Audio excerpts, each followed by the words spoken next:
புனித யோவான் எழுதிய பரிசுத்த நற்செய்தியில் இருந்து வாசகம். அதிகாரம் 6, இறை வார்த்தைகள் 1 தொடக்கம் 15 வரை.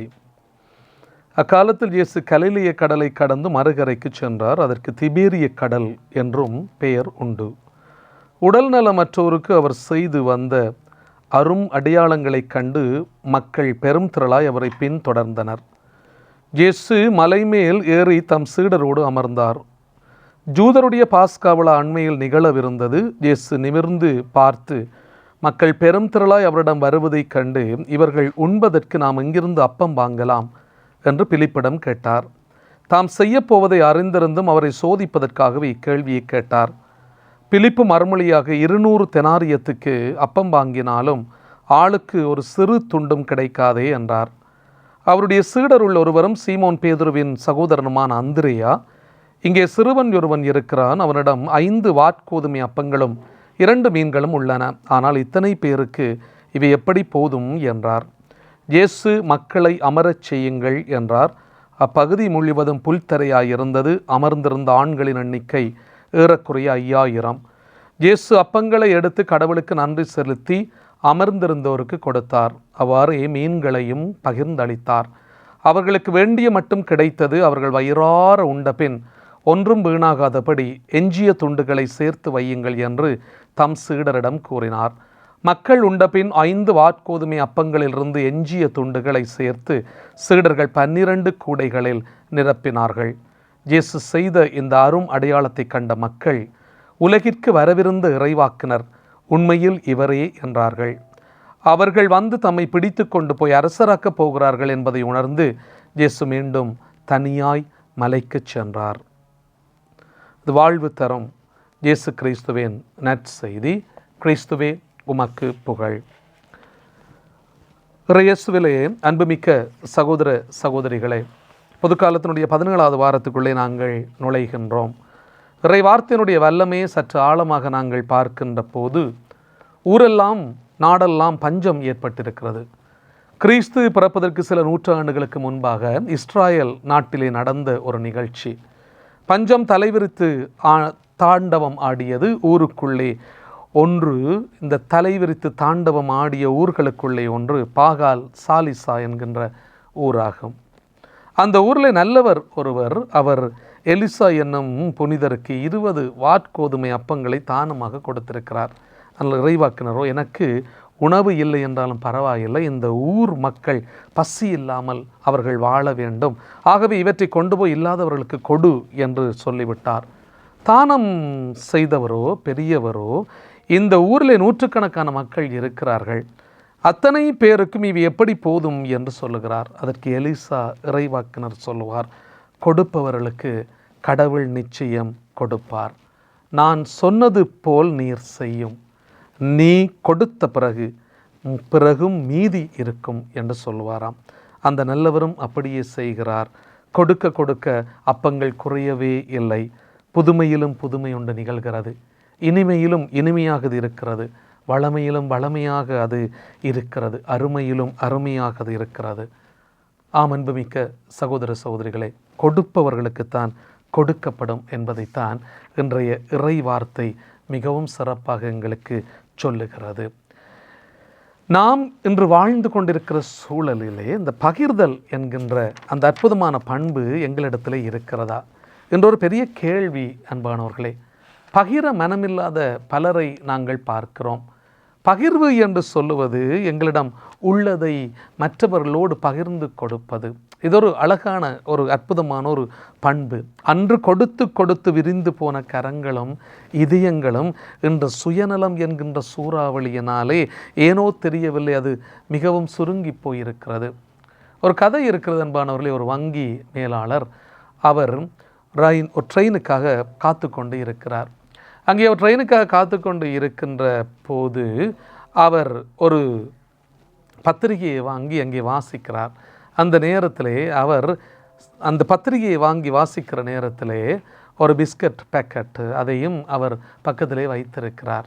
அதையும் வாங்கி அவர் சாப்பிடுவதற்கு விரும்பி இருக்கிறார். தான் வாசித்து கொண்டு இருக்கிற நேரத்திலே திரும்பி பார்க்கிறார். அங்கே பக்கத்திலே ஒரு சின்ன பையன், சின்ன சிறுவன், அவன் இருந்து கொண்டு இந்த பிஸ்கட்டை எடுத்து அவனும் சாப்பிடுகிறான். அன்பானவர்களே, இந்த நிகழ்ச்சியை இந்த வங்கி மேலாளர் பார்த்து கொண்டிருக்கிறார்.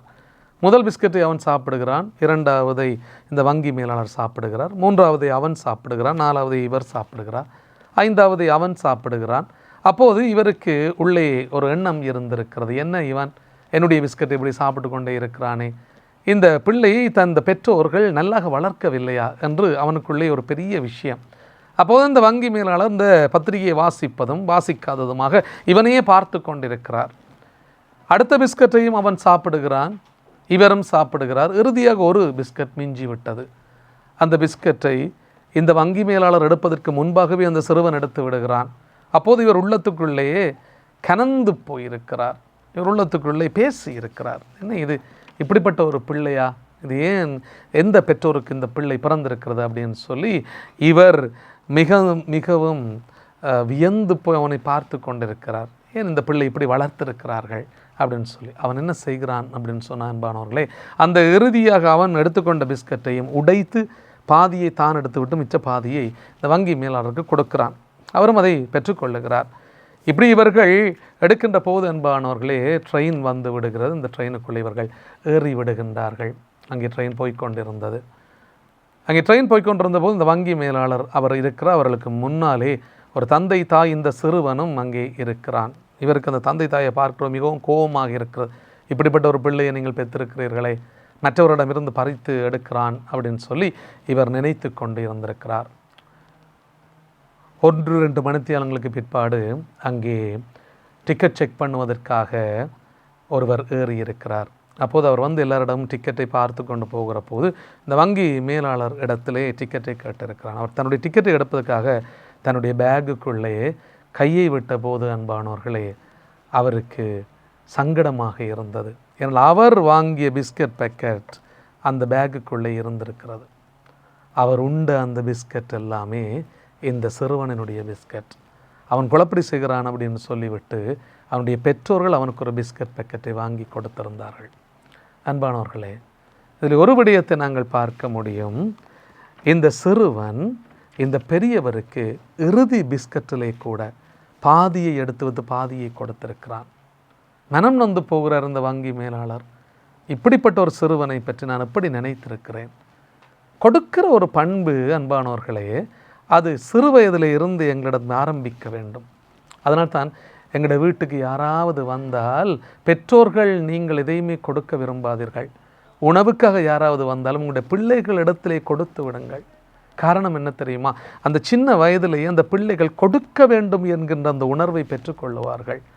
இன்றைக்கு அன்பானவர்களே, எதில் எங்களுக்கு ஆசை இல்லை, எல்லாத்துலேயுமே எங்களுக்கு ஆசை இருக்கிறது. எல்லாவற்றையும் நாங்கள் பெற்றுக்கொள்ள வேண்டும் என்கின்ற ஒரு துடிப்பு தான் எங்களிடம் இருக்கிறது. பண ஆசை இருக்கிறது. அது பாசத்தை கொன்று விடுகிறது அன்பானவர்களே. பண ஆசை இருக்கிறது, அது பந்தத்தை அறுத்து விடுகிறது. பண ஆசை அது உறவை அழித்து விடுகிறது. பண ஆசை கவனமாக இல்லை என்றால் அது நம்மை மிருகம் ஆக்கி விடுகிறது. ஆசை, வாழ்க்கையில் எல்லாவற்றையும் நாங்கள் பெற்றுக்கொள்ள வேண்டும் என்கின்ற ஆசை கொடுப்பதற்கு பதிலாக எடுக்க வேண்டும் என்கின்ற நிலைதான் என்று எம்மிடையே இருக்கிறது என்பதை நாங்கள் பார்க்க வேண்டும். அன்பானவர்களே, நாம் இந்த உலகத்துக்குள் வரும்போது எதையாவது கொண்டு வந்திருக்கிறோமா? எந்த குழந்தையாவது, எந்த பெண் பிள்ளையாவது காதிலே தோடோடு இந்த உலகத்திலே பிறந்திருக்கிறதா? அல்லது மூக்கிலே ஒரு மூக்குத்தியோடு பிறந்திருக்கிறதா? எந்த ஒரு ஆண் குழந்தையாவது கையிலே மோதிரத்தோடு பிறந்திருக்கிறதா? அன்பானவர்களே, எங்களுடைய வாழ்க்கையை நாங்கள் சிறிது சிந்திக்க வேண்டும். ஒவ்வொரு நாளும் என்னுடைய வாழ்க்கையை நான் திரும்பி பார்க்க வேண்டும். இந்த உலகத்துக்குள்ளே எதுவும் இல்லாமல் நான் வந்தேன், நான் பெற்றுக்கொண்டிருக்கிறேன், அதை நான் மற்றவர்களோடு பகிர்ந்து கொடுப்பதற்கு நான் ஏன் பின்னிற்கின்றேன் என்கின்ற ஒரு கேள்வி எங்கள் எல்லாருக்குமே வர வேண்டும். சாகும்போது எதையும் நாம் கொண்டு போவதில்லையே. பிறந்த மேனியனாக இந்த உலகத்துக்குள்ளே வந்தேன், ஜோபு சொல்லுவார். பிறந்த மேனியனாக இந்த உலகத்துக்குள்ளே வந்தேன், எதையும் நான் கொண்டு வரவில்லை, ஆண்டவர் எனக்கு தந்தார். நான் போகின்ற போது எதையுமே கொண்டு போகிறதில்லையே. நான் இருக்கிற போது அன்பானவர்களே, இந்த வாழ்க்கையில் நான் பகிர்ந்து கொடுப்பதற்கு எனக்கு விருப்பமாக இருக்கிறதா? இந்த நற்செய்தியை பாருங்களேன். இந்த 5 வாற்கோதுமை அப்பங்களையும் 2 மீன்களையும் யாரு கொடுத்தார் அப்படின்னு சொன்னார்? சிறுவன் கொடுக்கிறான். அங்கே பலரும் உணவு கொண்டு வந்திருப்பார்கள், ஆனால் யாருமே பகிர்ந்து கொடுப்பதற்கு விருப்பமில்லாதவர்களாக இருந்திருப்பார்கள். நானும் என்னுடைய குடும்பமும் சாப்பிட்டால் சரிதானே, மற்றவர்கள் எப்படிப்பட்டு இருந்தாலும் பிரச்சனை இல்லை, பட்டினியாக அவர்கள் இருந்தால் கூட எனக்கு பிரச்சனை இல்லை என்று நினைக்கிற எத்தனையோ மனிதர்களை நாங்கள் பார்க்கிறோமே. பக்கத்து வீட்டிலே ஒரு உலை வைப்பதற்கு அரிசி இல்லாமல் இருக்கிற போது நாங்கள் கொண்டாட்டங்கள் கொண்டாடவில்லையா? இதையெல்லாம் நாங்கள் நினைக்கிற போது கிறிஸ்தவம் எங்கே மடிந்து கொண்டு இருக்கிறது? கிறிஸ்தவ நம்பிக்கைகளை நாங்கள் எங்கேயோ புதைத்து கொண்டு இருக்கிறோம் என்பானவர்களே. இன்றைக்கு நாங்கள் சிந்தித்து பார்க்க முடிந்த எதை கொடுத்திருக்கிறேன் இந்த உலகத்துக்குள்ளே? அந்த சிறுவன் தன்னுடைய 5 அப்பங்களை தனக்காக அவன் வைத்திருந்தது, 2 மீன்களையும் அவன் கொடுக்கிறான். பலுகி பெருகுகிறது அந்த புதுமை. 12 கூடைகள் நிறைய மிகுதியான துண்டுகளை எடுத்தார்களாம். இதெல்லாம் நாங்கள் பார்க்கிற போது ஒவ்வொருவரும் பகிர்வதற்கு விருப்பம் உள்ளவர்களாக மாறுகிற போது இந்த உலகத்திலே பஞ்சத்தை நாங்கள் பார்க்க முடியாது தானே. இன்றைக்கு எத்தனையோ நாடுகள் செல்வச் செழிப்பில் இருக்கிற போது அன்பானவர்களே, எத்தனை நாடுகளிலே மக்கள் நாளாந்தம் பட்டினியால் இறந்து கொண்டு இருக்கிறார்கள். செல்வச் செழிப்புக்குள்ளே நவநாகரிக போக்குகளுக்குள்ளே எப்படியோ எல்லாம் வாழ்ந்து கொண்டிருக்கிற மனிதர்கள் மத்தியிலே இன்றைக்கும் இறந்து செத்து மடிந்து கொண்டிருக்கிற சிறுவர்கள் இருக்கிறார்களே பட்டினியாலே என்று சொல்லி பார்த்தால் அது எங்கே பிழை இருக்கிறது? நான் கொடுக்க மனமில்லாதவனாக இருக்கிற போது நாங்கள் கொடுக்க மனமில்லாதவர்களாக மாறுவோம். என்னுடைய குடும்பம் கொடுக்க மனமில்லாததாக மாறும். எங்களுடைய சமுதாயம் கொடுக்க மனமில்லாததாக மாறும். என்னுடைய நாடு கூட கொடுக்க மனமில்லாததாக மாறும்.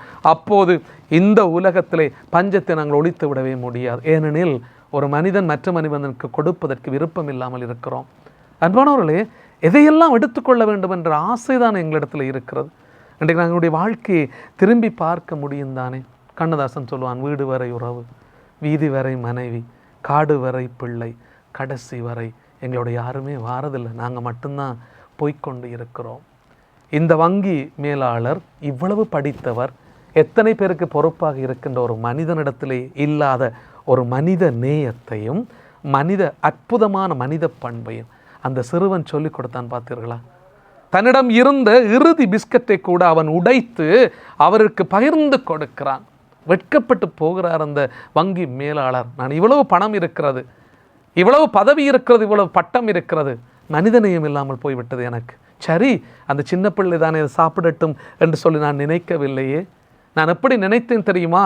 இதை எப்படி வளர்த்திருக்கிறார்கள், இந்த பிள்ளை எப்படி வளர்ந்திருக்கிறது, இந்த பிள்ளை கூடாத பிள்ளை என்று நினைத்தாரை தவிர நானும் அந்த பிள்ளைக்கு கொடுக்கலாமே என்று அந்த வங்கி மேலாளர் நினைக்கவில்லை. அன்பானவர்களே, பல நேரங்களிலே நாங்கள் அப்படித்தான் வாழ்ந்து கொண்டு இருக்கிறோம். இந்த உலகம் முழுவதையும் ஆட்டி படைத்த மகா அலெக்சாண்டர் அவன் இறக்கிற போது சொல்லுவானாம், என்னுடைய பிரேதப்பட்டியிலே என்னுடைய கைகள் எல்லாம் வெளியிலே தெரிகிற மாதிரி நீங்கள் கொண்டு போக வேண்டும். இந்த உலகத்திலே தலை சிறந்த மருத்துவர்கள் என்னை தாங்கி கொண்டு போக வேண்டும். எதை சொல்லுவான் அப்படின்னு சொன்னால், மருத்துவத்தினாலே, தலை சிறந்த மருத்துவர்களினாலே கூட என்னை காப்பாற்ற முடியவில்லை. தான் சேர்த்து வைத்த சொத்துக்கள், பணங்கள் எல்லாவற்றையும் என்னுடைய பிரேதத்தை கொண்டு போகிற வேளையிலே நீங்கள் தூக்கி எறிந்து கொண்டு வாருங்கள் என்று சொல்லுவானாம். நான் சேர்த்து வைத்த இந்த பணமோ பொருளோ இந்த சொத்துக்களோ எனக்கு வாழ்வை தரவில்லை என்பதை அவன் சொல்லி காட்டியிருக்கிறான். அத்தோடு மகா அலெக்சாண்டர் இந்த உலகத்தில் இந்த போகிற போது ஒன்றையுமே கொண்டு போகவில்லை. இந்த உலகத்தில் என்னுடைய கைகளை வெளியிலே காட்டுங்கள் என்று சொல்லுவானாம். அன்பானவர்களே, பெரிய உண்மை இருக்கிறது தானே. மருத்துவத்தினாலேயோ அல்லது செல்வத்தினாலேயோ சொத்துக்களினாலேயோ பெருமைகளினாலேயோ புகழ்களினாலேயோ என்னை காப்பாற்ற முடியாத மனிதர்கள் நாங்கள். எதற்காக இப்படி வாழ்ந்து கொண்டிருக்கிறோம்? பகிர முடியாத மனிதர்களாக. அன்பானவர்களே, பகிரக்கூடாது என்று பலர் நாங்கள் நினைக்கிறோம். ஏன்? எங்களுடைய சுயநல போக்குத்தானே. அந்த சுயநல போக்கினாலே நாங்கள் வாழ்வை இழந்து விடுகிறோமே. ஒருவன் உலகம் முழுவதையும் ஆதாயமாக்கி கொண்டாலும் தன்னுடைய வாழ்வை இழப்பாரன் அவருக்கு கிடைக்கும் பலன் என்ன? இந்த ஒரு வார்த்தை தான் புனித சவேரியானுடைய வாழ்க்கையை மாற்றியது. அன்பானவர்களே, பெரிய கட்டிக்காரனாக இருந்தவர், படித்து பெரிய பட்டங்கள் பதவிகளோடு இருந்தவர்.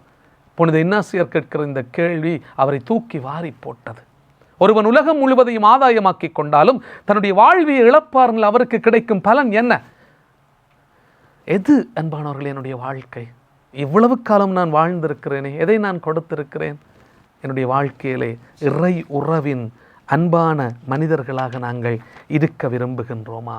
கொடுக்க கொடுக்க இன்பம், கொடுப்பதால் பகிர்வதால் கொடுப்பவருக்கு மகிழ்ச்சி, கொடுப்பதால் மகிழ்ச்சி பிறக்கிறது. மக்களுக்கு கொடு, உண்டபின் மீதி இருக்கும் என்று விவிலியம் சான்று பகருகிறது. அன்பானவர்களே, இல்லாதவர்களோடு பகிர்ந்து வாழ்ந்தால் இருப்பவர் இல்லாதவர் என்கின்ற நிலை மாறும். அவரவர் தேவைக்கேற்ப பகிர்ந்து கொண்டார்கள் என்று சொல்லி திருத்தூதர் பணிகள் 2ஆம் அதிகாரத்திலே நாங்கள் பார்க்கின்றோம். பகிரும் மனநிலை இல்லாமல் போக காரணம் பற்றாக்குறை அல்ல, தேவைக்கேற்ப பகிராமல் இருப்பதுதான். அன்பானவர்களே, இறைவன் அனைத்தையும் படைத்து மனிதனின் கையிலே ஒப்படைத்திருக்கிறார். தொடக்கத்திலே பகிர்ந்து கொடுத்து பழகிப்போன கரங்கள் காலப்போக்கிலே சுயநலமாக சுருங்கி போனதுக்கு காரணம் என்ன? என்னுடைய சுயநலம், என்னுடைய ஆணவம், என்னுடைய செருக்கு, என்னுடைய பெருமை, என்னுடைய புகழ், என்னுடைய பட்டம், என்னுடைய பதவி, என்னுடைய சொத்துக்கள், என்னுடைய ஆசைகள் எல்லாமே என்னை கட்டி போடுகிற போது அன்பானவர்களே, நாங்கள் அப்படித்தான் வாழ்ந்து கொண்டிருக்கிறோம். ஒரு சுய ஆய்வை நாங்கள் மேற்கொள்ளுவோமா? இறைவன் நமக்கு கொடுத்த கரங்களையும் கால்களையும் இயேசுவுக்கு கொடுத்தால் எத்தனை மக்களுக்கு உதவி செய்யும் அளவுக்கு உயர்த்துவார். அன்பானவர்களே, என்னுடைய கைகளையும் கால்களையும் இயேசுவுக்கு நாங்கள் கொடுத்து பார்ப்போம். அவர் எங்களை எவ்வளவு தூரத்திற்கு உயர்த்துவார் தெரியுமா? நம்முடைய திறமைகளை எல்லாம் இயேசுவுக்கு கொடுத்தால் எத்தனை பெரிய காரியங்களை நம் வழியாக அவர் நிகழ்த்தி காட்டுவார் தெரியுமா? அன்பானவர்களை, நம்முடைய உழைப்பையும் பகிரும் மனநிலையையும் நாங்கள் இயேசுவுக்கு கொடுத்தால் நம் வழியாக நற்செய்தியை பரப்பி ஏராளமான உள்ளங்களை தன்பால் கொண்டு வருவார் தானே இயேசு. எல்லாவற்றையும் நாங்கள் இயேசுவுக்கு கொடுத்து பார்ப்போம். அதுதான் உண்மையான மனநிலையாக மாற வேண்டும். எனவே அன்புமிக்க சகோதரங்களே, இன்றைக்கு ஒரு அருமையான நாள். நான் பகிர்ந்து கொடுக்க வேண்டும் என்பதை நான் புரிந்து கொள்ளுகிற ஒரு நாள். இன்றைக்காவது நாங்கள் கொடுப்போமா? எங்கள் மத்தியில் எத்தனையோ பேர் தேவையிலே வாழ்ந்து கொண்டிருக்கிற பிள்ளைகள் இருக்கிறார்கள். அனாதைகளாக, அந்தரித்தவர்களாக, ஏழைகளாக, வயோதிபர்களாக, யாருமே இல்லாதவர்களாக பலரும் இருக்கிறார்கள். அன்பானவர்களை, தேடிச் சென்று கொடுப்பதற்கு விரும்புவோமா? இன்றிலிருந்து நான் கிறிஸ்தவ வாழ்வினுடைய உன்னதத்தை அனுபவித்துக் கொள்ள முடியுமா என்பதை நாங்களும் சிந்தித்து பார்ப்போம். ஆமென்.